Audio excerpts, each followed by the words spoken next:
Hello everyone, this is Zafar Abundance Wala and you're watching Abundance Show.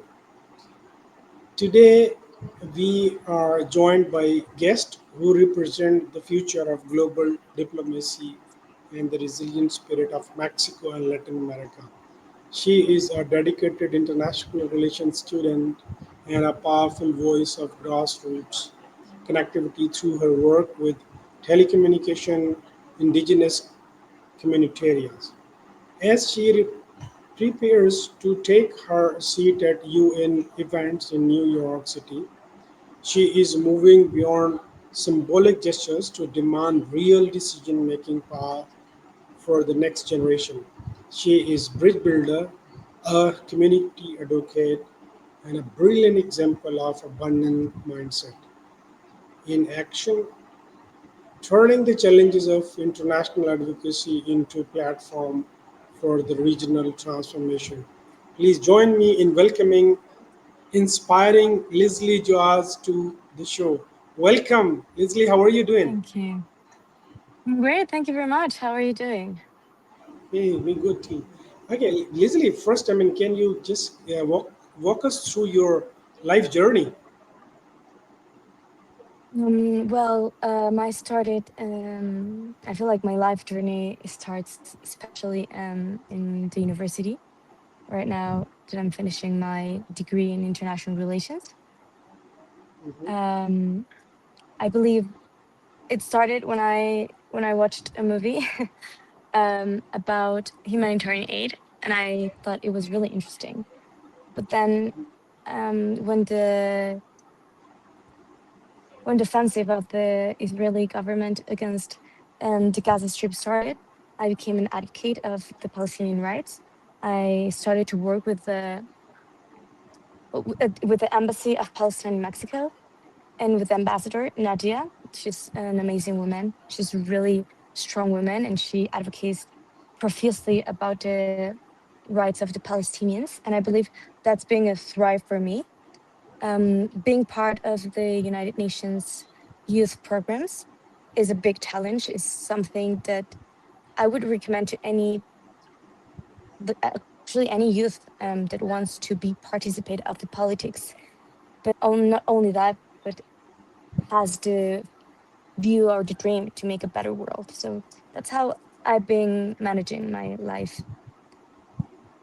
Okay, how about your childhood? Then you know you're a girl, and any interesting event that you want to share, and what brings you to United Nations? I was born in 2003, so I'm 22. I'm born in Mexico, born and raised in Mexico, and my childhood, I have two. My parents are married. They're amazing. We have always believed that we can make a better world. Something I've learned from my mom is that if you want, if you have a dream, you can achieve it, but you have to work hard for that.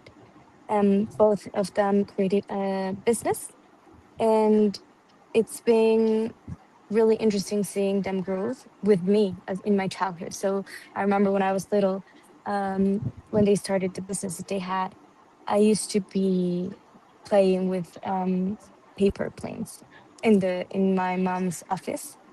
And since then on, they have been working really hard, and I think it's something to be achieving for in the future.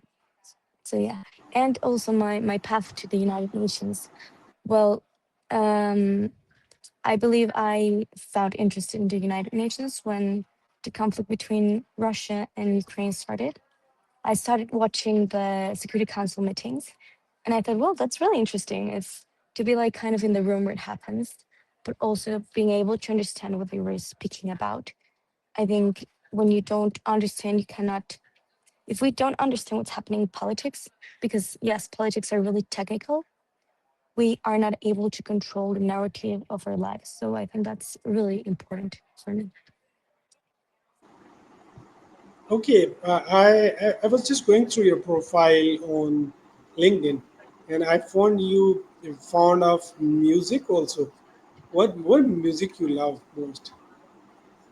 Well, I think I like all type of music. Every genre I like. One of my favorite songs right now are is in Spanish. It's a song that was presented in the Super Bowl this year. It's called La Mudanza, that talks about how sometimes displacement is being done by other countries, and also Lo que le pasa a Hawaii, that is also a song of the same artist. It talks about um, basically defending your country because you don't want your country to be suffering the same thing that happened to Hawaii. That is like an island, is an island protected by the United States. So yeah, it's really interesting. So I like that type of music, like more a little bit more on the political side of the music or lyrics. But yes. Leslie, that's amazing. Can you sing us your favorite song? No, I'm not a really great singer actually. No, no, not a Um, problem. I mean, I love. I mean, if you can sing it to us, maybe in Spanish or in English, whatever um, language you like to. I'm at the library, so it's gonna be awkward. So maybe that one would be for another day. Okay, I mean, we'll take to it to the next time. Okay, Yes, now sure. the first question. Leslie, you are heading to UN events in New York City. As a young woman representing Mexico and Latin America, what is the most important message you are carrying from your community to the global stage? Well, that is a great question. I believe the message I carry is that young people, and particularly young women from Latin America, as you mentioned, are not just leaders of tomorrow. I believe we're already active participants in the shaping the present. Across Mexico and broader Latin America regions, young people are starting to organize and building community initiatives, developing ideas, sustainable development, and being able to contribute to conversations about technology, democracy, and social inclusion. However, many of these voices are still struggling to reach to international decision making spaces. The forum I'm going to be attending is ECOSOC. Therefore, I believe ECOSOC Youth Forum is the one that I'm going to be attending. And I believe, therefore, it's not only about representing myself as a student in international relations. Of course, I'm representing myself, but I believe it's more about bringing a perspective of a generation that is deeply aware of the global challenges, but also I believe my generation is deeply committed to find solutions. And yeah, as a young woman from Latin America, I also believe representation matters. When women from a region or from South global regions are presented in international forums, we bring different experiences and priorities and different perspectives that could enrich global dialogue. It's not the same thing talking from a perspective from Europe, from a perspective of the Middle East, from a perspective of Africa, from a perspective of Mexico, the United States. We'll have different perspectives. And yeah, my hope is that spaces like this, like ECOSOC or Jungstadt Youth Forum that I was last year, are continuing to open doors so that more young leaders from our region can actually contribute to shaping the world agenda. So yeah, that would be my answer to that. Okay, I mean, this is a bit of a different question. How about a person who is political and another one is apolitical? What's your take on person? Can a person be apolitical in current scenario? Mm, a political, I believe you cannot separate yourself from politics. Many people think that politics doesn't matter. I'm not into politics. Yeah, it's okay. You can be not into politics, but everything we do every day is political. Is a statement. Politics is not only the government. It's not only the idea that we have of a state of law. It's more about being able to speak your own truth or your own ideas with a fundamental basis of information.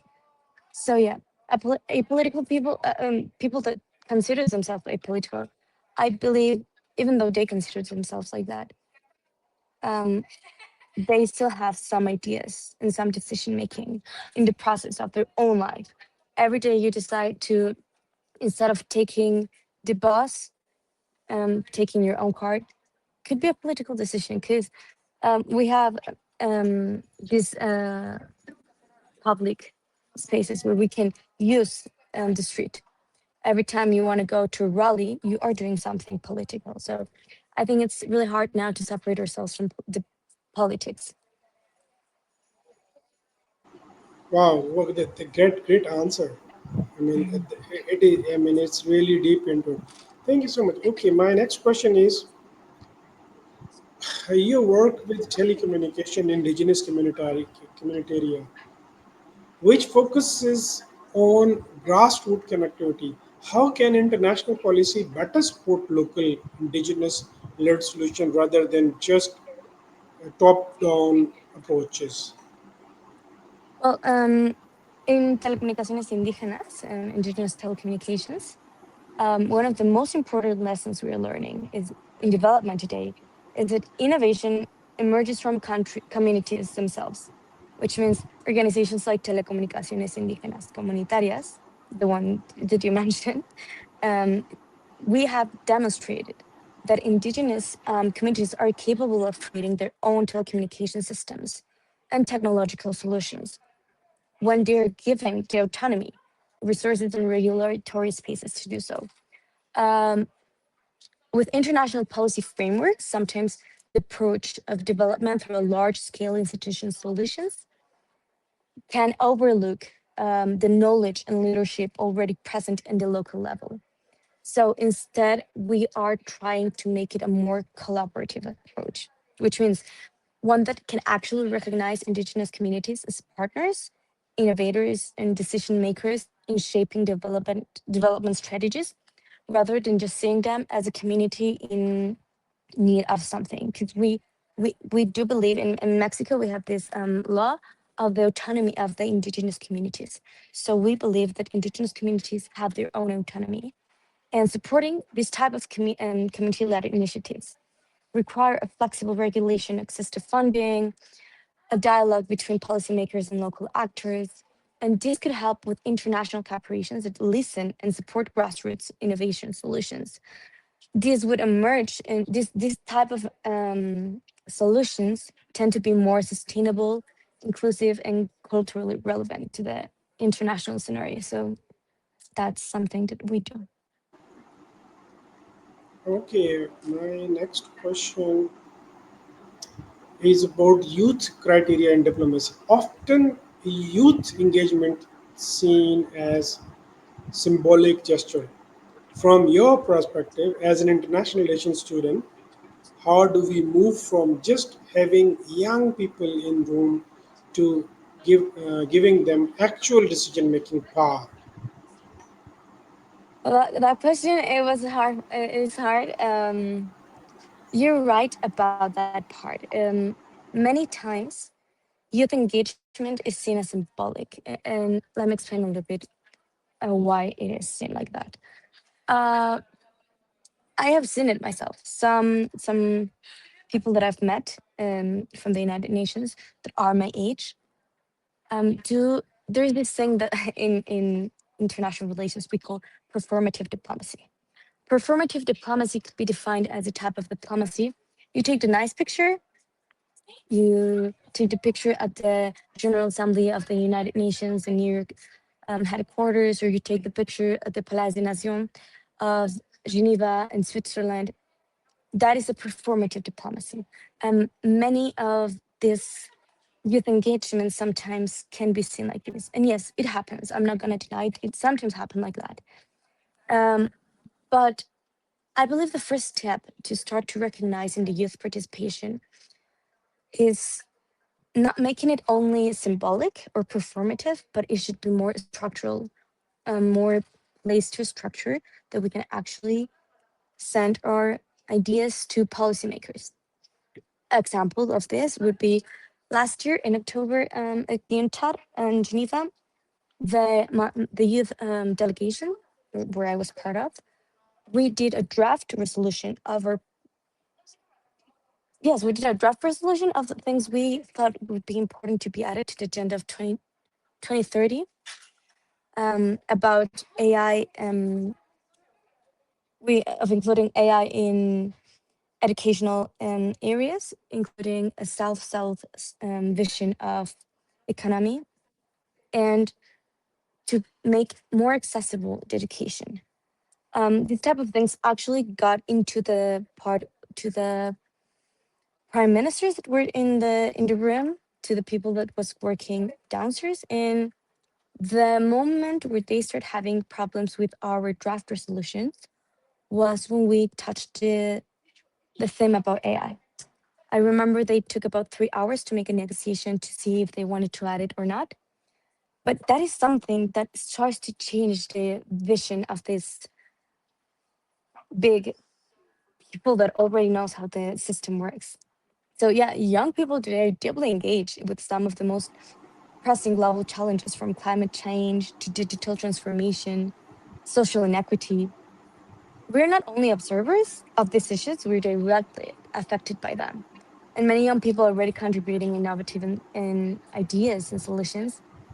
So yeah, I would believe it's true. Youth participations could also mean recognizing that young people are not just future stakeholders, but that we're present stakeholders. This perspective can strengthen the global governance of today. Thank you. Okay, my next question is about resilience in journey. You mentioned the hustle of finding sponsors and balancing your studies with Mm, international mm. advocacy. What drives your abundance mindset when you face challenges and barriers that come with being a young leader in a high stake field? Well, for me, an abundance mindset means believing that opportunities can grow when people are willing to create them.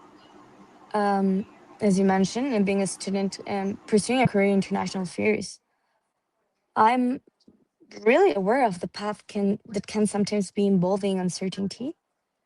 Opportunities in global diplomacy or global policy spaces often require not only preparation, but also persistence, a big persistence.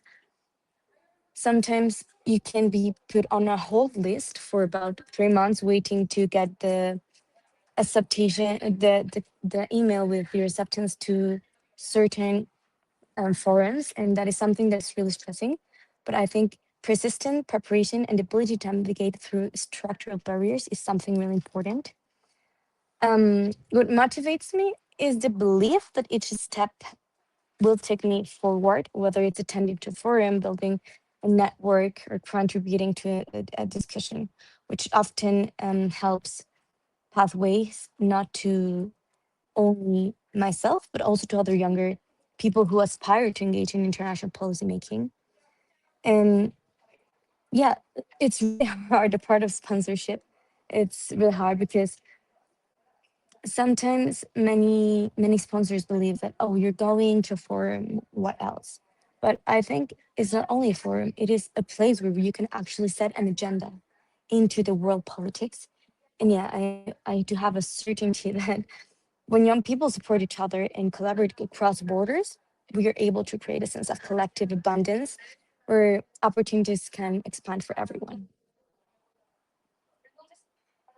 Great. Leslie, do you believe that abundance of health, wealth, happiness can be unleashed between the communities? And like, I mean, abundance is not only having anything more than enough, but abundance is a mindset.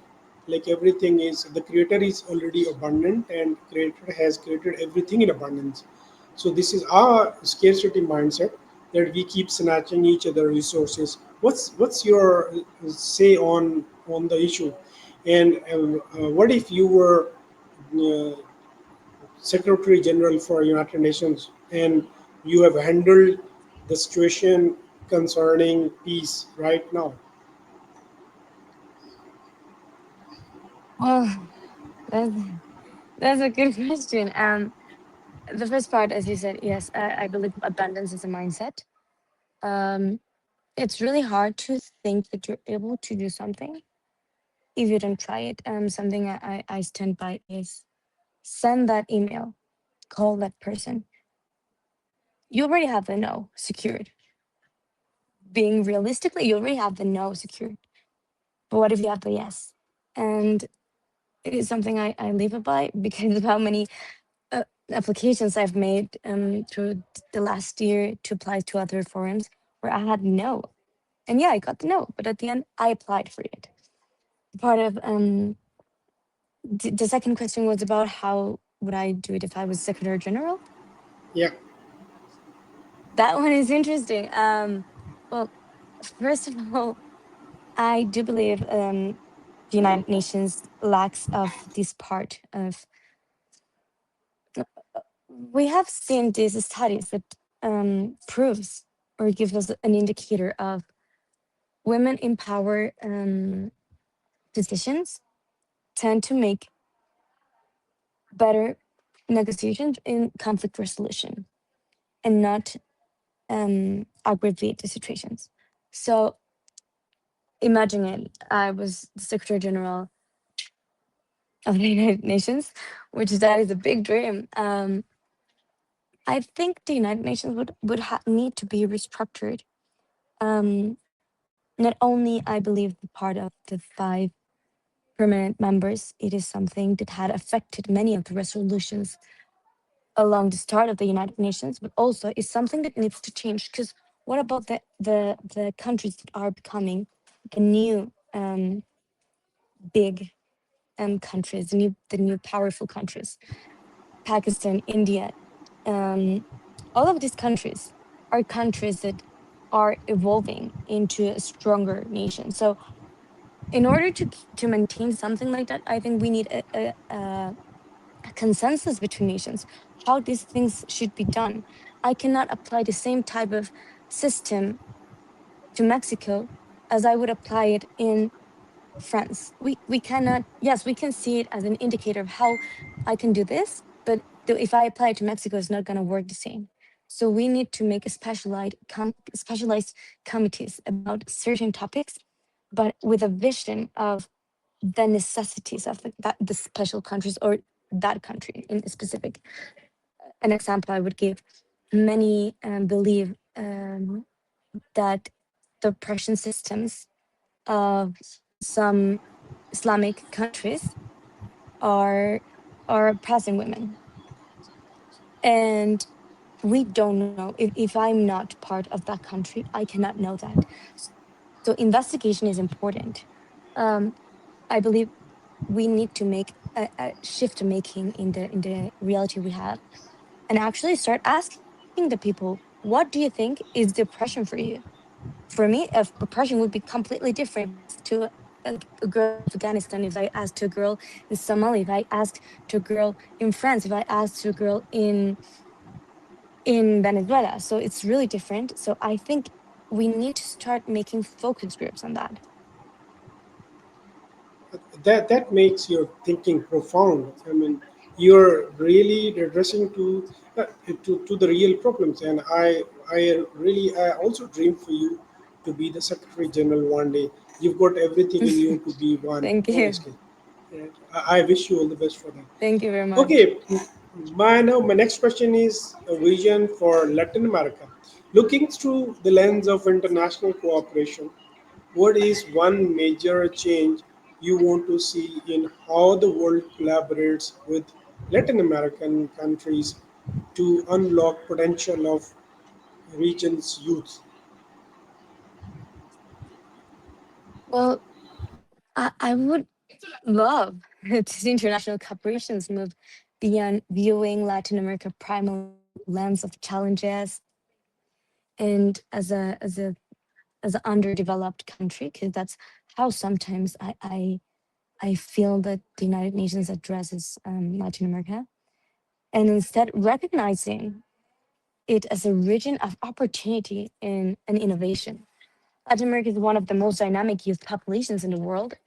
Across the region, young people are developing social enterprises, technological initiatives, cultural movements, policy ideas that have the potential to contribute to global solutions. However, trying to unlock that potential requires a greater investment in education, which, at least in my in my opinion, Mexico is having issues with that. I believe Latin America in general, we have issues in investment to education. Connectivity also is a big challenge in international collaboration. The partnerships between governments, international organizations, and academic institutions would actually help to ensure that young people in the region have access to networks, the resources, and the platforms that will allow the ideas to be flourishing in these communities. And ultimately, empowering youth Latin American is not only important for the region itself, it's essentially for building more inclusive and innovative global community.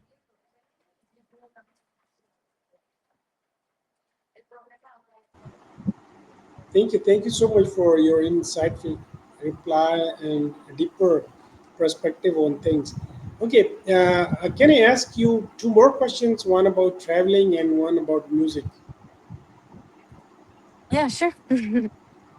Okay, as you prepare for your trip to New York City, what is the uh, one thing from Mexico, whether it's a specific food, art tradition, or a piece of advice from your family that you always carry with you to keep your spirits high in a new city?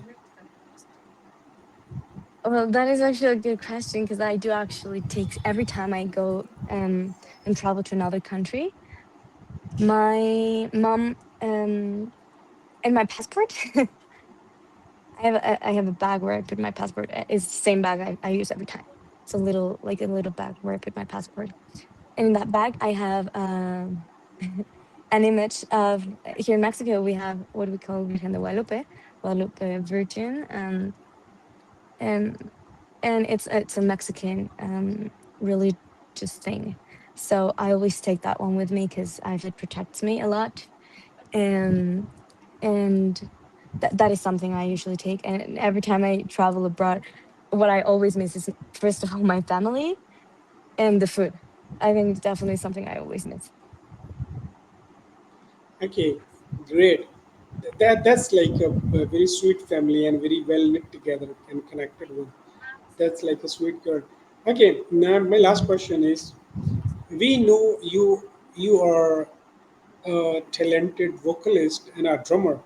In your journey from local communities in Mexico to the halls of United Nations in New York City, how has music helped you stay grounded? And do you think it can be a tool for diplomacy where words sometimes fail? Yes, I do believe that. Actually, I had a class, I think 2 years ago, about how music is also political and can help to destroy these obstacles we have between nations. Uh, for example, every time I go abroad, something I truly believe that happens to me, and it's something, and it's a weird thing that maybe happens to me. I start to try to listen more music in Spanish because as you said, how to stay grounded. Sometimes I think these policy makers from your own country, it depends, it doesn't matter, tend to forget where we come from. We tend to forget that we are working for our nation to be part of the international scenario. So I tend to start listening to more Spanish music than when I'm here in my country. And music itself can help with diplomacy. Why? Because music is not only a representation of how arts can be, but also art is really a way to express how things are going. There's a song, a Mexican song. It's called oh, I don't remember, but it's from this band called Molotov. And one of the biggest hits that they had, they presented in Russia, Moscow. The song basically talks about corruption and how is it that Mexico cannot is not being able to be a powerful country because of corruption. And that song was a hit also in Russia, in Moscow. And when it was presented, they tried to shut down the concert because, of course, the Kremlin sometimes can be really rough on that type of topics. But the the empowerment that they gave to the Russian Federation and to the Russian community was big, and that was a point of convergence between Mexicans and Russians, and that was amazing. Let me look for the name. Give me a second. Um, um, so it was the song that they sung was it was the album is Desde Rusia con Amor, which means from Russia with love. The song is called "Give Me That Power," and it is a song that I would highly recommend to everyone listen at some point of their lives. Can you give us some lyrics or like in low Yeah, tone? I can read it. Give me a second. It's in Spanish, but I'm gonna read it in Spanish and then give you the translation. The translation. Um, so it says, okay, so porque no nacimos donde no hay que comer, no hay por qué preguntarnos cómo le vamos a hacer.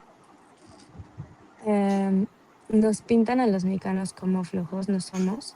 Viva Mexico. So it means because we weren't born where we don't have nothing to eat. There is people asking us how we're gonna be able to eat. They Others see us as lazy people, but we are not. We are actually not lazy. There's a big misconception that Mexicans are lazy. We're not lazy. So it gives us a little bit of insight. And there's a part that I love. Let me think, where is it? Um, um, yeah, it says, give me a second. I'm checking where is that part. That means this music is much deeper than general words. Yes, yes, yes. It says, porque fuimos potencia mundial, somos pobres, nos manejan mal, which means because we were once an international big. Let me try to translate it for you. It's easier if I translate it for you. Um, it says, okay, porque fuimos potencia mundial, somos pobres porque nos manejan mal, which means because we were a world power at some point. Right now we are poor because we are mismanaged by the government. So that is one of the biggest part of the lyrics I love, and I think it's really really nice. Wow, that's amazing. And it's super best ending. Thank you so much, Leslie, for being on my show, Abundance. And Abundance is all against wars, in favor of peace, prosperity, collaboration, and co-creation of the world we want to live together. And since this is one blue dot, which we call planet Earth, let's live together. Let's respect each other's differences, and the only way to live together is respecting each other's perspectives.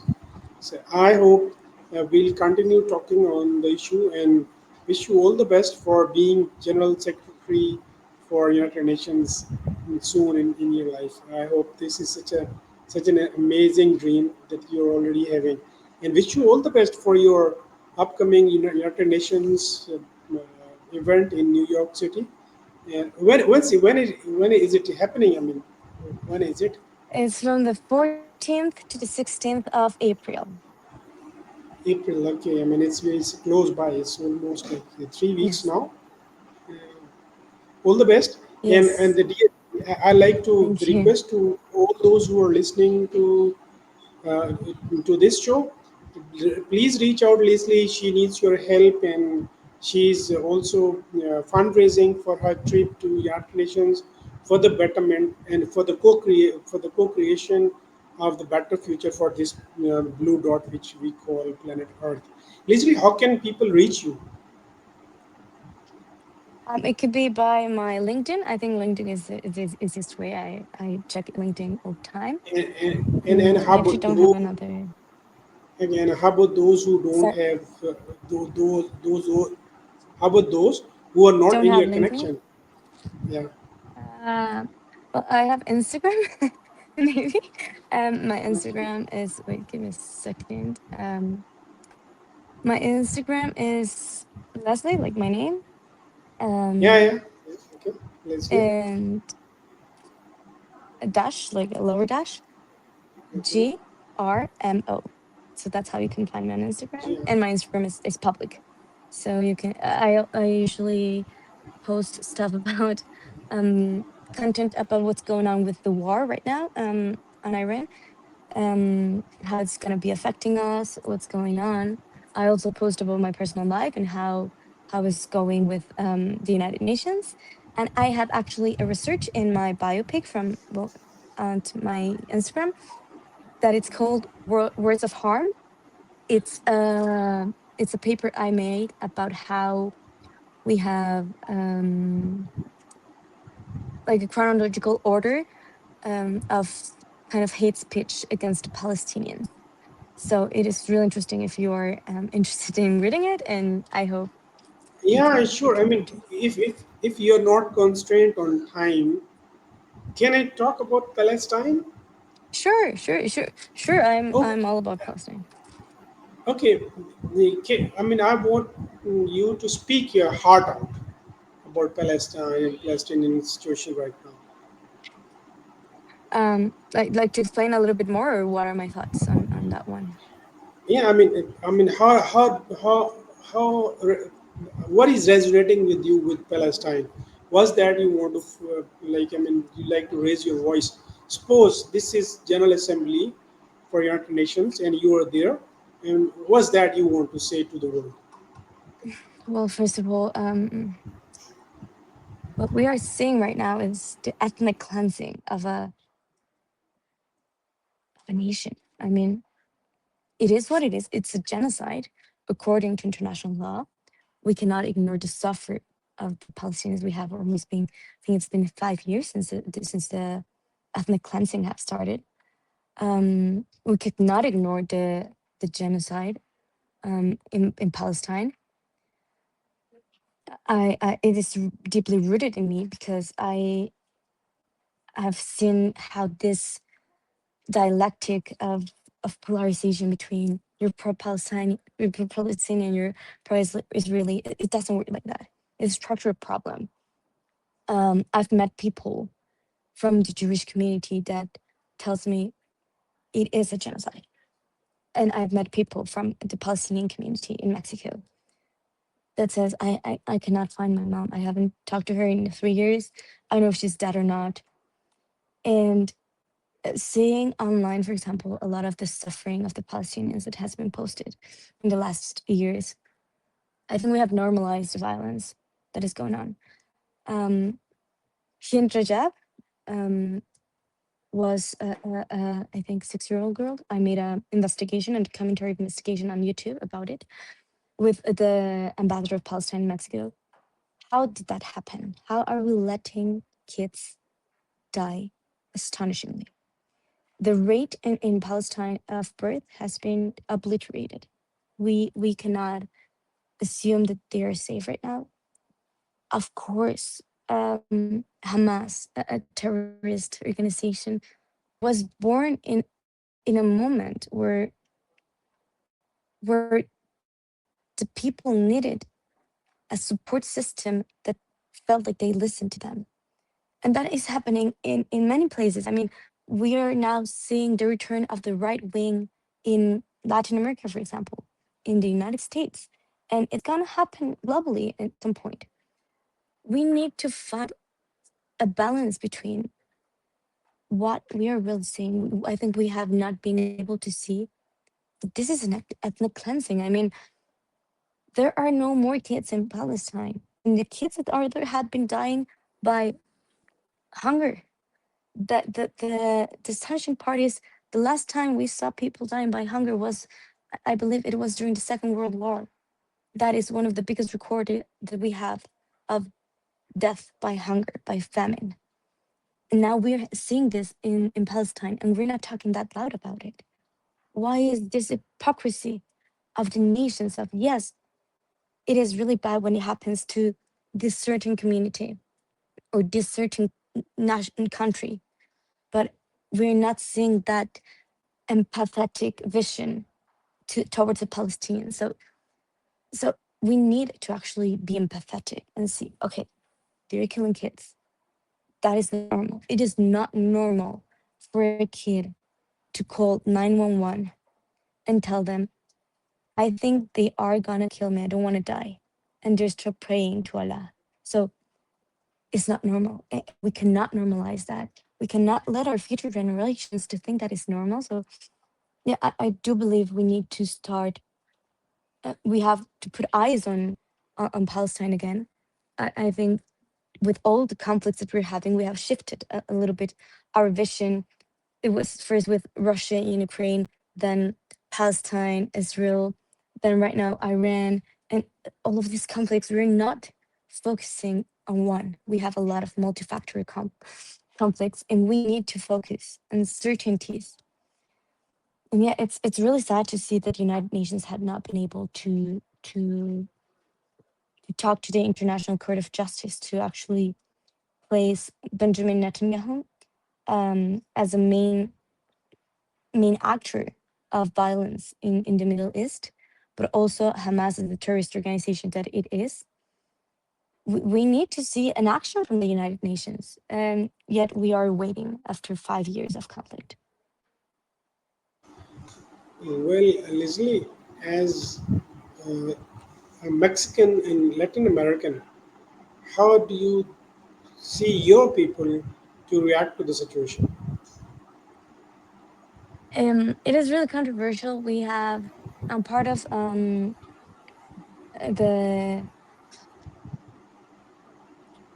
the groups, the focus groups we have here in Mexico that we advocates for the rights of the Palestinians. But many people in Mexico believe, well, if it's not your country, it's really far away. It's in the Middle East. Why you should be taking action on your own country? Yes, of course I should be taking action in my own country, but I cannot ignore the genocide that's going on. I believe no one could ignore the genocide. During the first years of the offensive of the Israeli military, in my university, we had talks about it with professors of different ideologies, professors that advocated for Palestinian rights, professors that were the kind of the middle, professors who were kind of in the right, and we were able to actually reach an understanding path of this is what's going on. Their lives in both lines of the fronts. How can we stop this? How can we stop these parts? Right now, I'm getting news that the bombs in Iran have displaced 3.6 million people. Uh, it's astonishing. We cannot have wars have always been a way of displacement. In Mexico, we have a lot of migration going on. So I said, okay, migration is also happening in Palestine because they're being displaced. We have these interconnected ideas. And I think Mexico has been really open with the Embassy of Palestine here in Mexico. Our president, I don't agree with everything of my president, but I believe something she did was extraordinarily impressive, having our first embassy of Palestine in Mexico. And I think we're moving forward to be able to make a statement to see, you know what, this country it exists. The fact that it has an embassy in another country, it means that it exists. So we are setting a precedent on that. That's truly impressive, and I'm really happy that that you people are not only not distance deep, but I mean you're probably standing on the right side of the history because this will end. Everything ends. I mean, if looking back into the history, Hiroshima, Nagasaki, it has grown again green. But look at who. I mean, what has United States done to these countries? I mean, I think, I mean, all the nations do need to stand on the right side of the history always. Thank you so much, Leslie. It was so insightful and very heartening discussion with you. When are we seeing next? Maybe probably when I finish the ECOSOC forum, it would be amazing to talk about what was discussed, what we could see, and the insights of that. I think that would be amazing after my trip to New York. Yeah, that's cool. I mean, if at all possible, any slot available there when you're in New York and in United Nations, I like to take you live from there also. Sure. Depends. I mean, if you have some time, do get me, Yeah. do text me on LinkedIn, then I'll catch you there. Perfect. Thank you very Yeah. much. Thank you so much for being on my show, and it was really heart touching discussion with you, and I like to continue with discussing on the issues. And don't Thank you. go after I end this recording. Thank Okay. you and bye bye. See Thank you later. you.